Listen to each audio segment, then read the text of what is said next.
রমজান এলেই ফেনীতে দেখা মিলে এক ভিন্ন চিত্রের। ধনী গরিবের ভেদাভেদ বলে এক কাতারে বসে ইফতার করেন হাজারো মানুষ। দীর্ঘ 17 বছর ধরে এমন ব্যতিক্রমে আয়োজন করে আসছে ফেনীর ঐতিহ্যবাহী জহিরিয়া মসজিদ। 2008 সাল থেকে শুরু হওয়া এই উদ্যোগে শুরুতে অংশ নিতেন 1.5 থেকে 200 রোজাদার। সময়ের পরিক্রমায় সেই সংখ্যা এখন ছাড়িয়েছে 1 থেকে 1.5 হাজারে। আসরের নামাজের পর থেকে শুরু হয় প্রস্তুতি।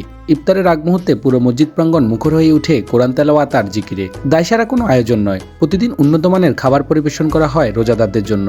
মসজিদের প্রায় 30 জন খাদেম ও স্বেচ্ছাসেবক ব্যস্ত থাকেন ইফতার বিতরণে। এটা খুবই ভালো লাগার একটা সবাই মিলে একসাথে ইফতার করা। আপনি একা বসে ইফতার করলে যেরকম ভালো লাগে, এখানে সবাই একসাথে বলি কাছে অনেক অনেক গুণ বেশি। প্রতি বছরে জহিরিয়া মসজিদে ইফতার আয়োজন করা হয়, তো সবাই সম্মিলিত হয়ে আমরা ইফতার করি।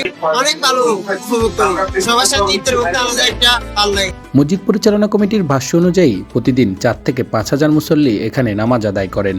তাদের স্বেচ্ছা দান অনুদানেই পরিচালিত হয় এই বিশাল ইফতার আয়োজন। কখনো একজন, কখনো কয়েকজন মুসল্লি মিলে বহন করেন একদিনের সম্পূর্ণ খরচ। আমাদের এখানে দৈনিক সর্বনিম্ন 1000, সর্বোচ্চ 1500 লোকের আয়োজন করা হয়। আর আমাদের এই টাকা সম্পূর্ণ যোগানটা মুসল্লিরা দেয়। এখানে মসজিদ প্রান্তে কোনো টাকা ব্যয় করা হয় না। বিভিন্ন ব্যক্তি, বিভিন্ন লোক, সবাইকে আমরা চিনিও না।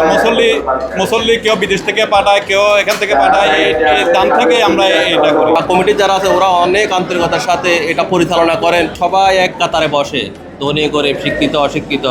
এটা জহিরিয়া মসজিদ সাহেবের একমাত্র একলাসের বদলতে আল্লাহ তাআলা কবুল করছেন। দীর্ঘ 1 যুগেরও বেশি সময় ধরে ফেনীর এই জহিরিয়া মসজিদ শুধু নামাজের স্থানই নয়, হয়ে উঠেছে সম্প্রীতি ও মানবতার এক অনন্য দৃষ্টান্ত।